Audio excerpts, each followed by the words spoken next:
Welcome to the HR Kyle podcast, your go-to source for insightful discussions on leadership, job searching, and all things human resources. I'm your host, HR Kyle, and each week we dive deep into topics relevant to professionals seeking to elevate their careers and organizations.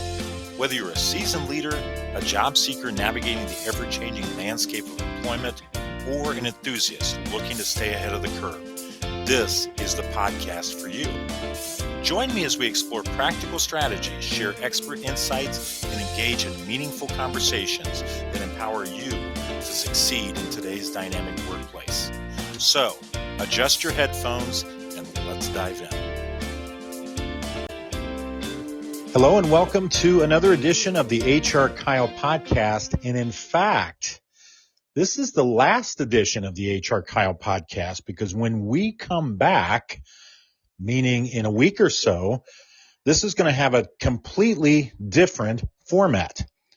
We're going to move from this all audio format and some of the other components to a audio-video component or format. And a few other changes will be in place as well, but that's going to be the big thing. So this is the last time you're going to hear us exclusively audio.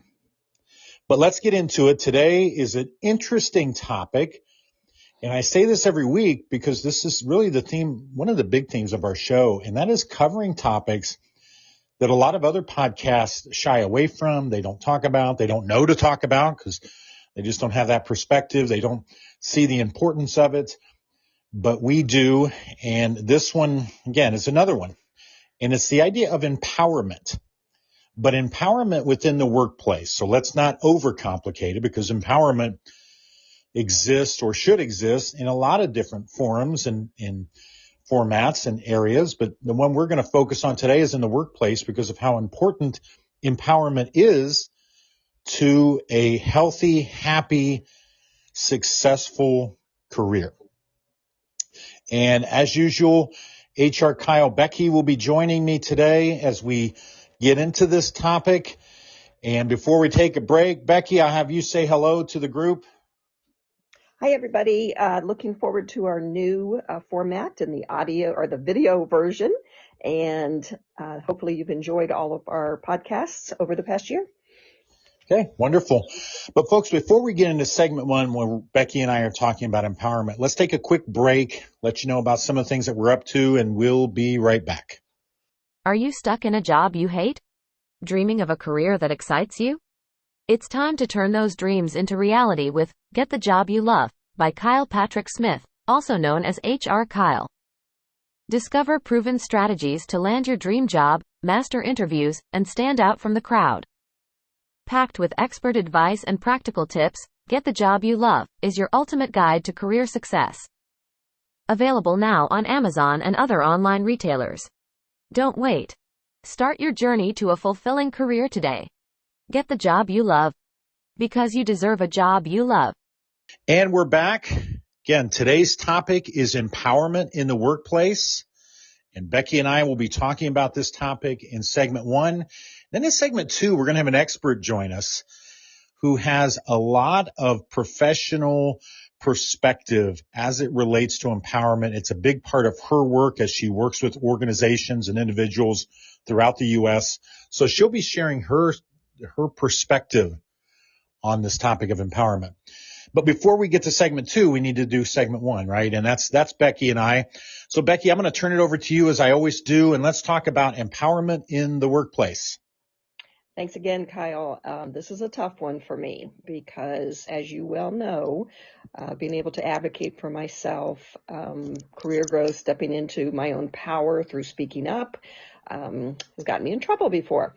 So let's try to keep this as positive as we can and start with how can professionals advocate for themselves without being perceived as difficult or entitled? Well, again, we're going to try to keep it positive, but unfortunately, there's some negative components to this. First and foremost, something you just alluded to is a factor in all of this. If you are a woman in the workplace, it is not at all uncommon that when you start advocating for yourself, you acquire certain labels. And Becki, I know you're very familiar with those. Yep. Because you have acquired those throughout your career. Yep. Some of the more mild ones are difficult, challenging, not a team player. And then there's some other ones that we can't mention here because they're obscene. And that's been a big part of your reality. Fortunately, you've been in some environments where your qualities have been appreciated for advocating for yourself. And I wanted to get that out in the open first and foremost. There are clearly differences, even to this day, 2025, between women and men in this idea of advocating for yourself. But the biggest thing that I would say is, as a professional, you have a responsibility to advocate for yourself, because in most of environments, you're going to be the only one advocating for yourself. In some special environments, some good environments, you'll have a boss or someone else who advocates for you. But you have to go into each situation assuming that you're your only advocate. But where that all starts is understanding yourself, where you want your career to go, your goals, your aspirations, who you are as a person, what's important to you in work environments and your work situations and so on. You have to be able to define those. Because until you know those, you don't know where to start advocating. Right? So if I can jump in there real quick. Please. So I totally agree with advocating for yourself. But when the middle person is your manager and they're defending you all the time to the upper level, how do you handle that? Because if you can't talk to the upper level, you have this middle person defending you, and that's not right. No, and what you're describing is an unhealthy work environment. Just hearing those components, the middle person. So I'm going to rephrase that. They're a gatekeeper. Whether they realize it or not, they're a gatekeeper. In every single organization, the employee should have access to upper management.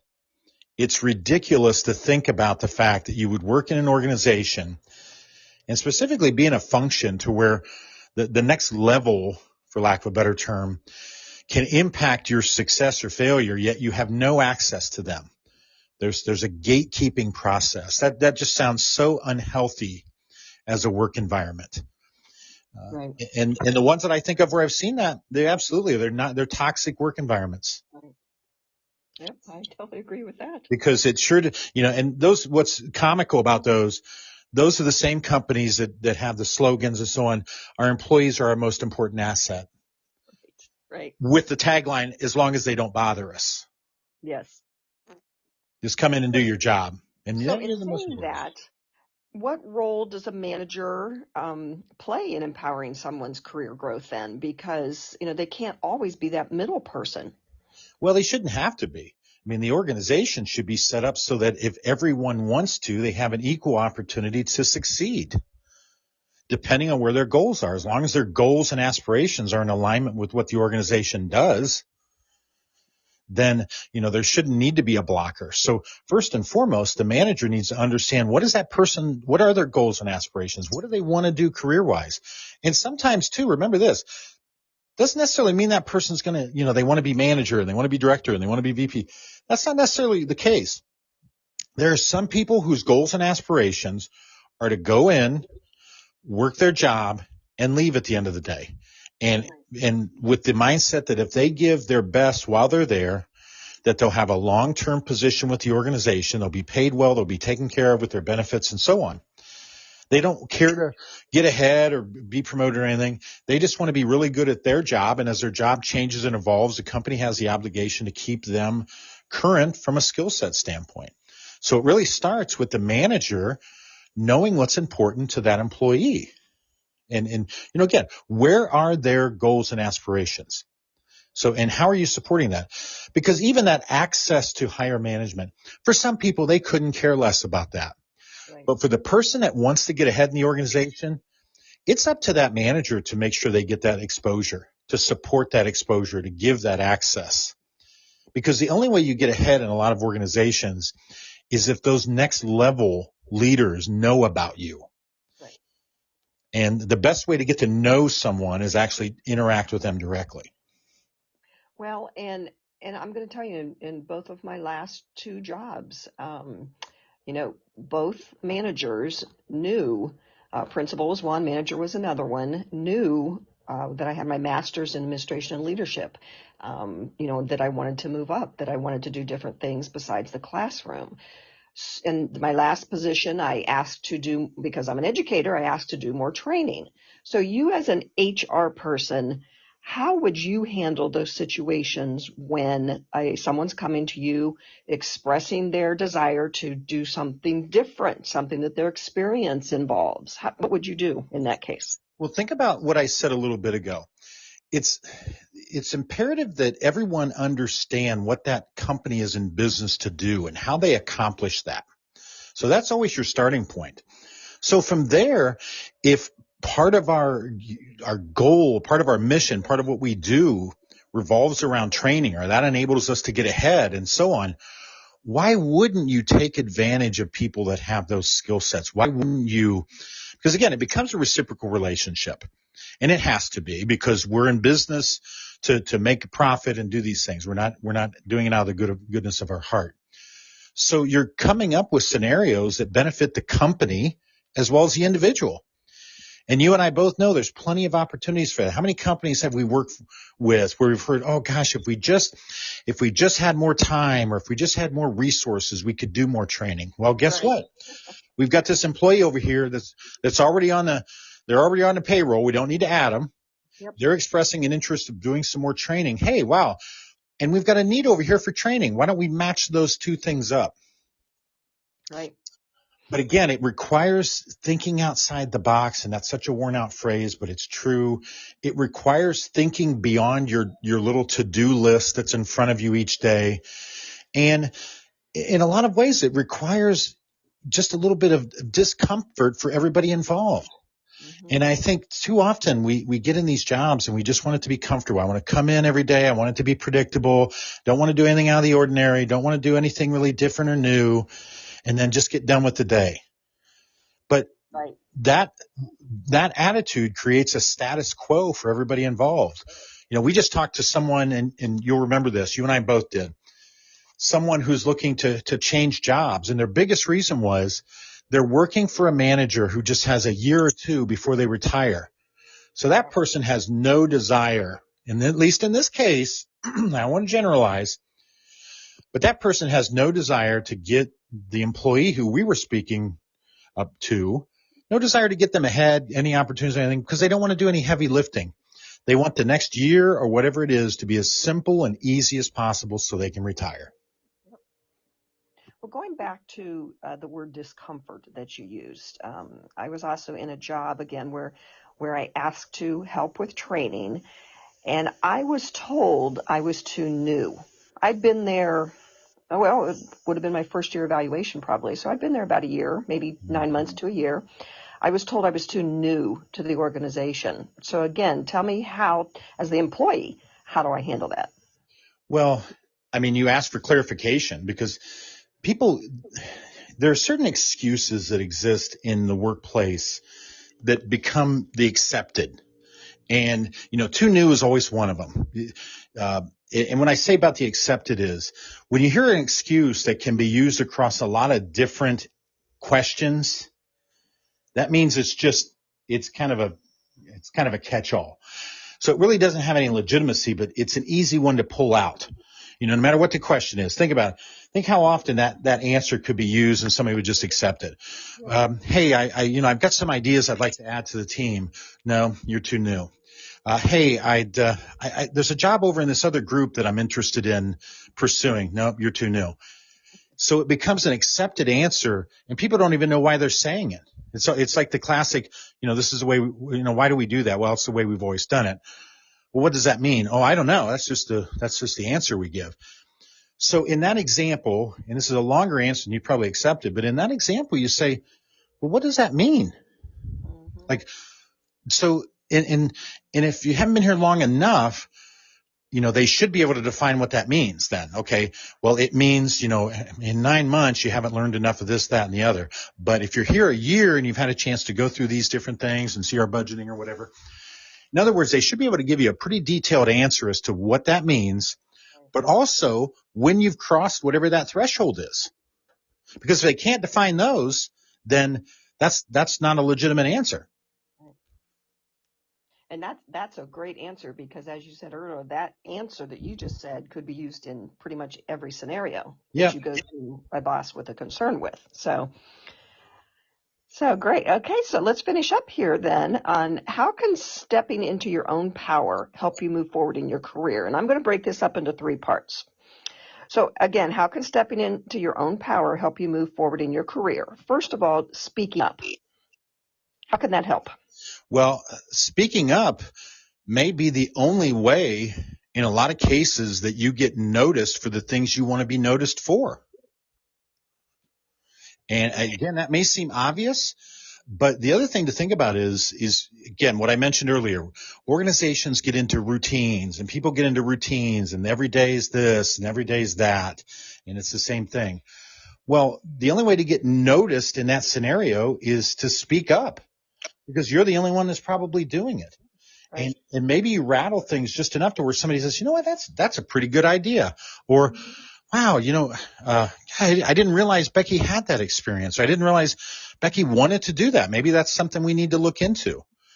So first and foremost, it kind of rattles for lack of a better term, it kind of rattles the chains a little bit and gets some attention on something that maybe no one's thinking of, because too often people like to get into routines, and that's human nature. It just is to just get into routine. Okay, I go into work, and managers and leaders the same way. I go in every day at the same time. I sit down at my desk. I check my email from 9 to 10. I do that. So by speaking up, you're shaking up that routine a little bit for everybody else and getting yourself noticed. And my thoughts about speaking up would be to document what you're doing daily, monthly, so that when you go into that 6 to 9 month range and you're ready to change, to do something different, you have it on paper, everything that you have done over the past 6 to 9 months. Well, and I'll follow up with that, not to pat ourselves on the back, but we've got an employee here that works for us, and one of the gifts we gave her on her first day was a journal with the direction, keep a running tally of all the things you work on. And not because you or I are lazy, or moreover me, I'm lazy, I don't keep track. I don't have to remember. She's going to come to me when we start talking about the things she's worked on. She's going to have this whole complete list, right, and be able to again, advocate for herself. That's part of our structure. That's part of our style here at our company. We want everybody that works here to be able to advocate for themselves. So the things that we're talking about here, and I think that's important. I want to get on this for a second. So many companies, consulting firms, or whatever you want to call them, they talk about all these grand and novel ideas because they've read about them, and maybe they wrote a PhD or a master's degree thesis on it. I've lived these things I'm talking about, the things you're talking about. We've lived these for long careers. The other thing that we do is we live them as leaders. Yes. So when I'm telling you that, speak up for yourself, advocate for yourself, this thing here, keep a journal of the things you've done. That's what my team does. We do this. I've done this in my prior roles. And if I sound a little passionate about it, it's because of that. I read this stuff all the time from these great minds in consulting, and they're not doing what it is they say that they want their clients should do. They've never done it. They don't even know what it means, what it looks like in practice. Exactly. So, I'm not some hypocrite talking here. These are things that I do as a leader. And that one you just mentioned is a big one. First day of work. And I got news for you. Everybody we add to this team will have the same thing. They will get a journal on the first day, and they will be told to keep track of what they do. Yep. And they will also be told where their work fits in, because that's another part of advocacy. Where do you fit into the bigger picture now and in the future? That's how you advocate for yourself. And Becki, to your point, by keeping that journal, it paints a very detailed picture of where you fit in, and also, to your point, lends to the discussion of talking about where you can fit in the future. Yes. Which leads to my second question here, again, in helping you move forward in your career. talk about taking initiative, and you kind of just touched on that, but talk a little bit more about the employee taking initiative and what that looks like. Well, there's some classic examples here where you see problems come up with solutions. As leaders, we love that because everybody's challenged with time. But if I've got someone that comes to me and says, I've discovered an issue here, but I've got a couple ideas of how we can fix it. That's moving forward. That's saving me time and resources, and that's a chance for you to shine.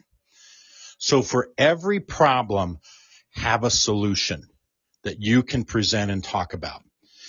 The other thing too, in some of your areas of responsibility, make sure that they're defined well enough so that if something should go bad, it's more about asking for forgiveness than it is for permission.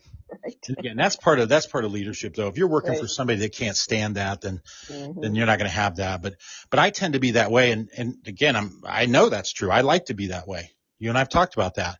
Right. I would rather somebody take initiative and do what they thought was right and have good sound reasoning for it. And maybe it doesn't work out and we have to talk about why it didn't work out and come up with a game plan, than for that person to continually come to me and ask for, can I do this? Can I do that? Mm-hmm. Right. Because I don't want that. I don't want people that feel they have to be that way. Right.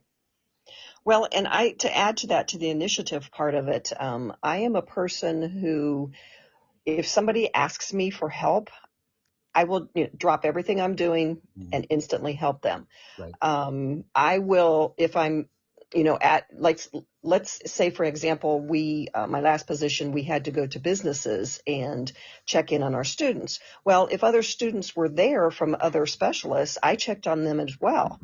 So, and I did have I was known for kind of being a troublemaker. So for me, this kind of negates that troublemaker part because, oh, well, Becky's great. She helps me with everything I need her to help me with. And that's coming from the employees. Yeah. So that always made me feel good that the employees felt that way about me, even if the managers didn't. And you bring up a good point, because if you're that kind of person, which let's be real clear about this, that's an exceptional employee. Okay. But there are certain environments where that's not going to be seen as exceptional. In fact, it's going to be seen as bad. There's going to be people that are jealous of it, have issues with it. Here's what I would say. Huge red flag. Start looking for another employer. Right. Because you know what happens in those environments? You're never going to be able to advocate for yourself. Mm-hmm. Merit there is going to be who likes you the most and who you hit it off with. And in some cases, it sounds weird, but the person that doesn't go outside the box, they want people just to stay in the nice and tidy box. And that's who gets ahead there. Well, that's fine. They can be that way. But high performers don't do well in those environments. Right. People that do well in those environments are compliant. That's their ultimate goal. They fall into alignment no matter what the topic is, no matter what it is. And that's fine. Those organizations tend to be average at best, mediocre most of the time. So why would you want to be affiliated with that if you're a person that's exceptional and wants to get ahead? And what's interesting is we see high turnover in those places. We see a lot of unhappy employees. We don't see exceptional performers. Exceptional performers don't do well in those environments. Right. They struggle. That's why the organizations aren't exceptional. Right. So, yeah, if you're in that situation to where you find you're speaking up for yourself and you're asking for opportunity and you're letting them know what you can do, and it's getting you in trouble, to use your terms, you better get out quick, because that's just going to kill your psyche. Yeah. Well, then finishing up here, and again, this is the third part of the same question, moving forward in your career. So let's say you've seen the red flags, you've decided that you're going to move on. It may take 3 to 6 months to get that new job. So how do we set boundaries in between that time period of trying to get out of that employer? Yeah, you take some protective measures. At that point, you're no longer looking to get ahead. You're simply looking to survive. So define what that looks like for you. And like you said, for one, you're setting all the boundaries you need to. Maybe it's the time you come in and the time you leave. It's how much you're getting involved in other people's work. In exceptional environments, we want everybody supporting each other. In mediocre environments, we want everybody to stay in their lane. Period. End of discussion. Do not help. Do not try to support anyone. Do what you're supposed to do and shut up. So guess what? For 3 to 6 months or however long it takes, you just do that. You come in, you set a lot of limitations on what you do and don't do. You don't try to help out. You don't try to submit your ideas. You don't look to get ahead because you're wasting your energy. All of your energy at that point needs to be focused on moving to a position in an organization where you'll be appreciated. The more energy you devote to the existing job and trying to get ahead there, the more discouraged you're going to become, and that's going to hurt your search. It's going to hurt your job search. Right. So to your point, create those boundaries and hold firm to them. Do not share your ideas. Do not share that you want to get ahead. Do not share that you'll help other people. Do not share what you can offer to the organization. That's wasted time and effort. It's only going to get you upset, and more than likely, it's going to get you frustrated. Right. And as the manager, to me, that would be a red flag to my employee they stopped speaking up, they stopped giving ideas, they stopped going to events and so on. That you would think the manager would start to think that's a red flag. Nope. Here's the irony of this situation. The manager in that scenario sees that as a victory because that's what they've wanted all along. So they're going to be sitting over there and thinking, finally so-and-so gets it. It took them a while, but now they get it. That's how we function as an organization, because that's what happens, ironically enough, then 3 to 6 months later when the person turns in their resignation, you know what that manager's reaction is? You're kidding.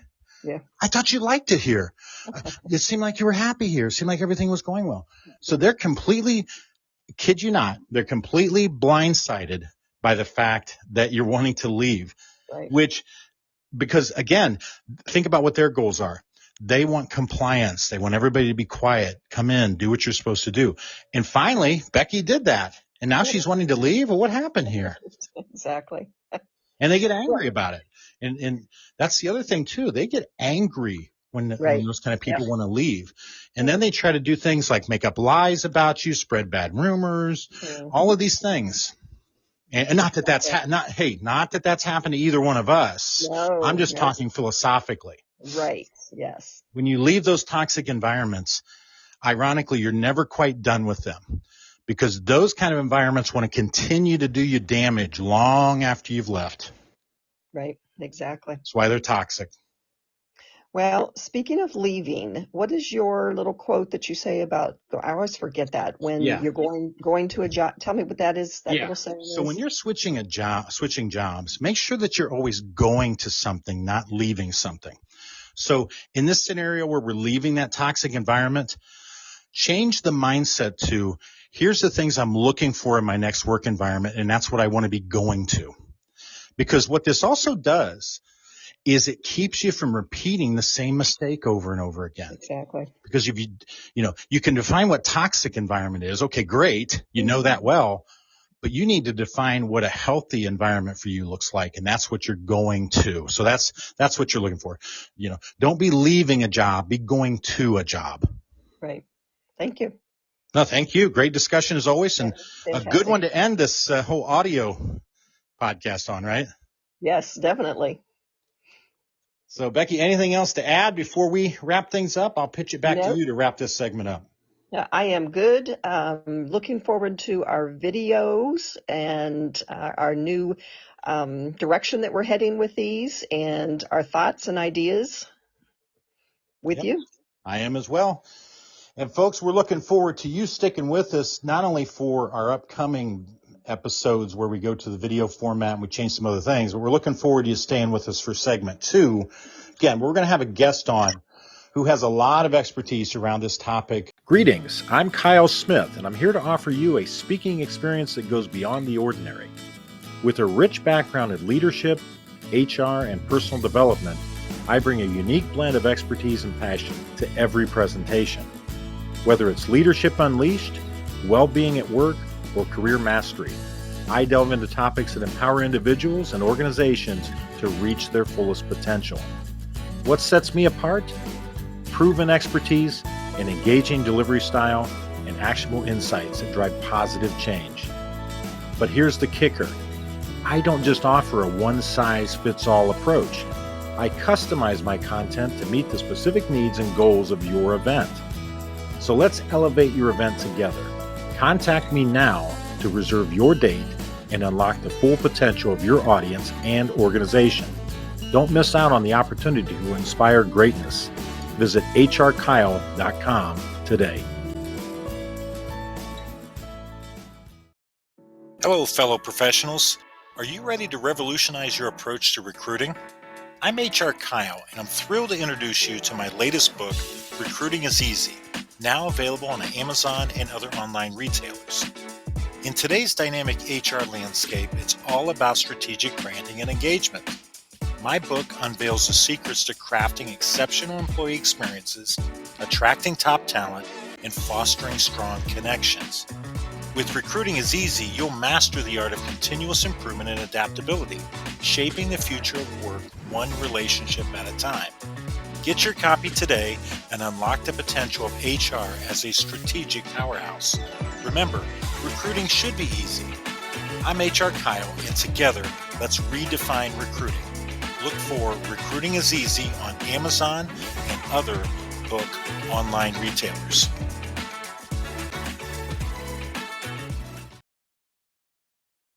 Hello and welcome back to the HR Kyle podcast and segment 2 of this episode. Today, we're going to continue with the discussion that we started in segment 1 around the idea of empowerment and specifically stopping these limiting thoughts and this negative self-talk that so many of us are guilty of doing. And all of this does is keep us from ultimately achieving our best efforts and certainly achieving our potential. So in segment 2, we're very fortunate to welcome a guest into the studio. And of course, I'm going to give her an introduction, but I know for a fact I'm not going to do it justice, but I'm going to try my best. So her name is Jalisa Hardy, and Jalisa is a certified holistic health provider. She's also a speaker and advocate for victims of sexual and intimate partner violence. And she's also an author and speaker on this topic of empowerment, especially from the perspective of women. So in other words, she's living the life she's going to talk with us about tonight. She knows just a little something about empowerment. Jalisa, welcome to the HR Kyle podcast. Yes, thank you so much for having me. You did amazing with the introduction. I don't know why you... Well, I looked at everything you're involved in and everything you're busy with, and I thought, gosh, I got to really work up my game here to get good at this. So, It's great. but I appreciate that. Well, I'm going to give you a chance, Lisa, to add to some of the things that I shared and just tell us a little bit about yourself. Yes, thank you so much. In addition to what you said, I am a single mom. I have 2 4-year-olds and a 2-year-old. No, my 4-year-olds are not twins. They're 10 and a half months apart, and their birthdays they are the same age for 45 days out of the year. So I know people ask, you have twins? No, they're called Irish twins, but I'm originally from Buffalo, New York. I live in Maryland now with my family. I am also a licensed minister, a human design expert. I'm certified in trauma of me. I do a lot of different things, but like you mentioned, empowerment is so near and dear to my heart because there were times in my life where I didn't feel empowered and I didn't feel motivated and encouraged to walk the purpose and the calling that I had on my life. So now I am inspired to empower other people to live their best lives and live the life that they desire to live. So that's a little bit about me. Well, Jalisa, thank you for sharing that. And boy, as I started off this segment, I'll repeat it again. If there was ever a person that was qualified to speak about empowerment, you are the person. And I'm so glad you're here today. And I know we're going to have a great discussion. First off, you've got this concept, and I'm going to call it that, and you're going to give us a much more detailed answer. You've got this concept that you've created called the Golden Child. Let us know a little bit about what inspired that and how you integrate the principles of not only financial wellness, but also spiritual growth in your work with women. Yes. So the Golden Child really came from the inception of who I am. Doctors told my mom that I would be with Down syndrome, that my esophagus and my windpipe would be fused together, and that that I would need multiple surgeries to have some chance of having a quality life. One of the nurses actually told her to just go ahead and get an abortion because your baby is just basically, quote unquote, not worth living. And from there, my mom chose to have a different belief. She was empowered to believe something other than what the doctor said. And she decided that she would have the faith to believe that there would be a different outcome. And so she went to church, had them pray over her and I, and she said that the only thing she remembers is feeling like she was being lifted off of her feet and that God was pouring gold into her stomach. And when she went back to the doctor, they couldn't find anything wrong with me. So that's where the concept of golden child came from. And as far as just empowering specifically women in their journey with wealth and wellness and spirituality, it came from understanding that not only am I a golden child, but we're all a golden child, and we have big things that we can and are able to do in our purpose and our walk of lives. So that's my mission, to truly empower and encourage specifically women, only because I am a woman, to do just that. Well, folks, we're one question into this interview, and you can see why I have Jalisa on here tonight. Wonderful first answer as far as the description is what brought us to this point. I'm actually a little speechless, in case you haven't noticed, because the more you share about your story, the more amazing it becomes. So let's pivot a little bit from talking about your success story, which, again, we could devote a whole hour episode just to that. But can you share a success story from your work with clients that you believe really highlights how breaking free from these limiting beliefs has led to a significant personal transformation? Yes. So I had a client who was at a job that she completely hated. She was miserable. She had picked up some other habits to kind of cope with the job that she had. And when she reached out to work with me, she was in such a down and depressed place. It was as if she couldn't even see herself the way that I was able to see her and support her with coming out of that. And she ended up, shifting her life entirely. She quit smoking. She walked away from the job and started to pursue a degree in something that she loves to do, and is now walking in her purpose, living a life that she desires and that she deserves to live. I just try to remind people that they don't have to settle just because where they are is where they ended up. That doesn't mean that that's how things are always going to be. So what I do just enhances and uncovers the purpose and the person that they truly are, to really be able to live the life that they desire and deserve. Well, Jalisa, there's a lot that I could reflect back on there, not the least of which, and I think it's so important for everyone listening, your point about each one of us has this potential to do great things. And it's something I certainly talk about, but it's something not only do you talk about, you're living it, and you're also seeing it with the people that you work with. Exactly. Yeah. It takes that shift of mindset and that belief in yourself to know that what I'm going through or what I've experienced it doesn't define me. I get to define my life. I get to decide how my life is going to turn out. So they say it's not what happens to you, it's how you respond to it. So when you have people in your corner that are going to hold you accountable and pour into you and encourage you to do something different, it makes a huge difference. Mm-hmm. Again, there's a lot to go with there. And I love your point just about surrounding yourself with the right people. And I think the other key lesson here is how many other things fall in place in the person's life. You gave the story of the lady who was having trouble in her job and it had affected her mental state there. But then the real theme of that story is not only the change in the work condition, but the fact that she pursued another job and she incorporated some really positive habits and so on. We're talking about something that's life-changing that really started with one facet of her life.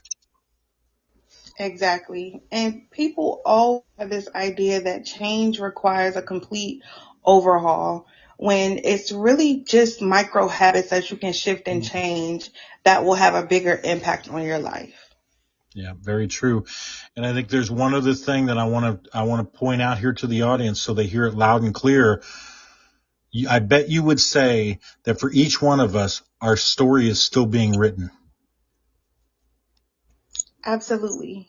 The pages are not written, they're blank pages, and you get to decide what goes on those pages. I love You it. don't have to allow your circumstances, your past, what someone said to you, what someone did to you, dictate what goes on those pages.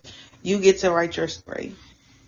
And I'm going to make an observation. I hear at least one of your babies in the background. Am I right? Yes, my little munchkins, they're never too far. As a single Oh, mom, they're never too far away. that's awesome. Well, it's nice to have them be a part of our podcast tonight as well. Yes, thank you. That's awesome. So we've spoken about these limiting beliefs in general, but as you've mentioned from personal experience, and of course, a lot of your work centers around working with women. So with that in mind, what are some common limiting beliefs that you find that women face regarding their professional, but also spiritual growth? And then I would ask you this, how do you help them shift these beliefs so they can have this more empowered life that you're living and that you propose? Yes. So the title of my first book is It's All in Me, My Journey to Freedom and Living Abundantly. And what I realized is that we have everything we need within us in order to succeed in life, in business, in spirituality, and just anything overall. So when I help them uncover their true selves and believe that they're more than their situation, they're more than their circumstances, and that they don't have to settle, it shifts things for them in the way and shifts their perspective in a way where they're able to make habit changes, where they're able to make different choices in how to move forward with their lives instead of just accepting maybe what their environment has given them, what society may have told them, what social media shows them. So it just gives them that courage and empowerment and motivation to do something different. As far as what you mentioned, I'm trying to think of the question now. Can you repeat the I question? sure can. So just some common limiting beliefs that you find that seems like a lot of women tend to share. Yes, there are three main ones that I experienced and that my clients normally experience is that they're not enough, that they're not worthy of more, and that they have to be perfect in order to achieve success. That perfectionism is one of the biggest things that I see with my clients, believing that if it's not perfect, it's not okay to put out there, it's not okay to share, it's not okay to do. So for me, helping them to see that done is better than perfect and you can tweak it and shift and change things along the way, it makes a huge difference with how they're blocked from doing things because they feel like, oh, I'm not ready, it's not ready. And then the other ideas of not being enough or not being worthy, they're sometimes similar, but sometimes it comes out in different ways with how people act or respond to things. Amen to that. And something that I talk about a lot because it relates more to my work. And as you know, I'm your guide through the world of work. So the one area that this comes out, and it comes out very definitively, is relative to applying for jobs. And I give this stat all the time. Men will apply for a job if they meet 50% of the requirements on the job posting. Women will set the standard that if they don't have every one of the requirements listed in the job posting, they will not apply. And it's a well-known stat in my world of job applications and resumes and so on that a large percentage of women will not apply to any job unless they meet all the criteria. And it's precisely what you're talking about. And that's something that I work with my clients on to say, no, look at the top two requirements. You are there. That is you they're talking about. Apply for that job. So even in my work, which is a limited scope about what you're talking about. I've seen that firsthand many, many times, and there's research to support it. Yes, and I've heard that statistic before, and I've actually shared that with quite a few people because, like you said, men will just go for it. It's like, well, I see I can add a little value here or a little value there, so I'm just going to go for it and see what happens. Whereas women, the way that we think and the way that we do things, it's like, well, if I don't meet all of these requirements, then I'm not even going to try.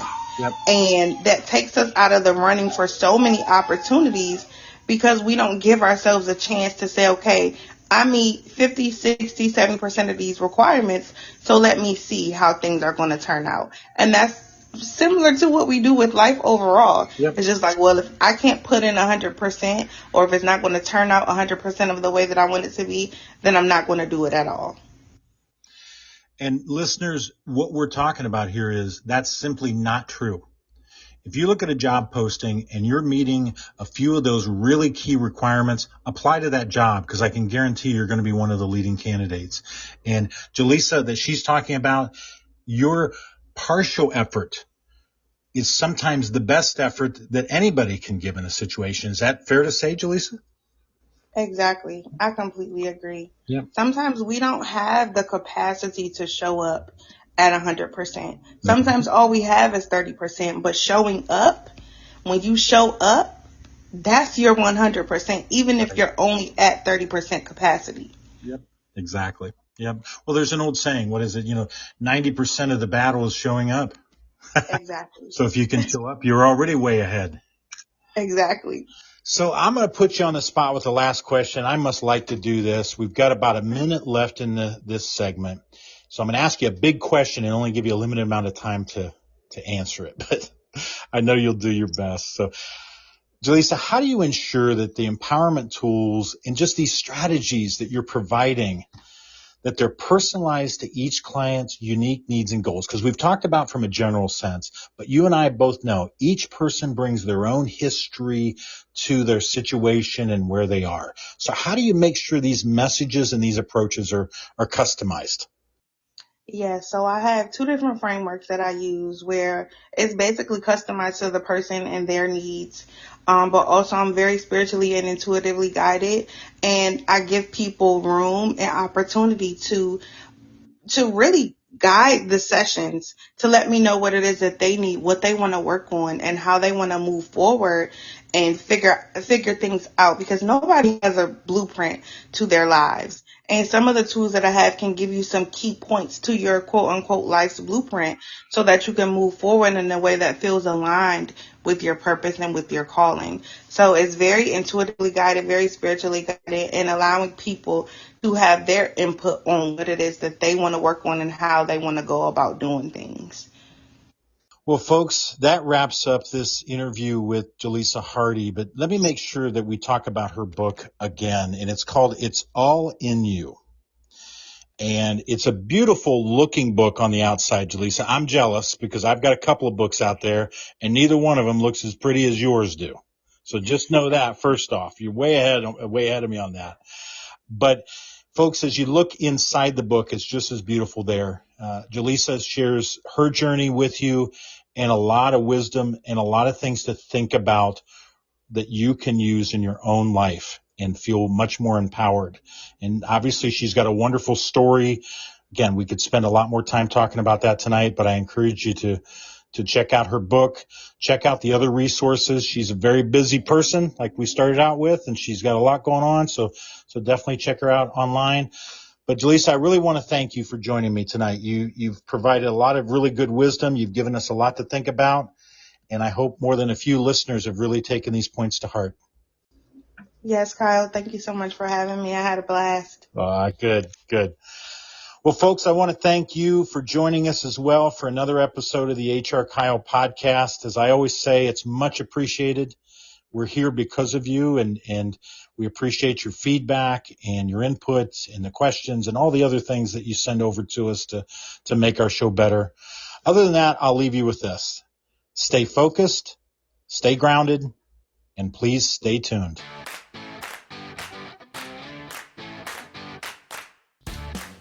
Well, that's a wrap for today's episode of the HR Kyle podcast. We hope you found our discussion valuable and filled with insights that you can apply in your professional journey. Whether you're a business leader aiming to foster a thriving workplace or a job seeker looking to carve out your own path, remember that HR Kyle is the compass that can guide you towards success. If you enjoyed this episode, don't forget to subscribe, rate, and share it with your network. We're committed to being your trusted source for HR wisdom, and we look forward to having you back with us for our next episode. Remember, in the world of HR and professional growth, there's always room for progress. Be sure to visit our website at hrkyle.com. That's hrkyle.com to learn more about how we can help you meet your business and professional goals. So until next time, this is HR Kyle signing off. Stay motivated, stay informed, and keep reaching for those career goals. Music provided by bensound.com. That's bensound.com.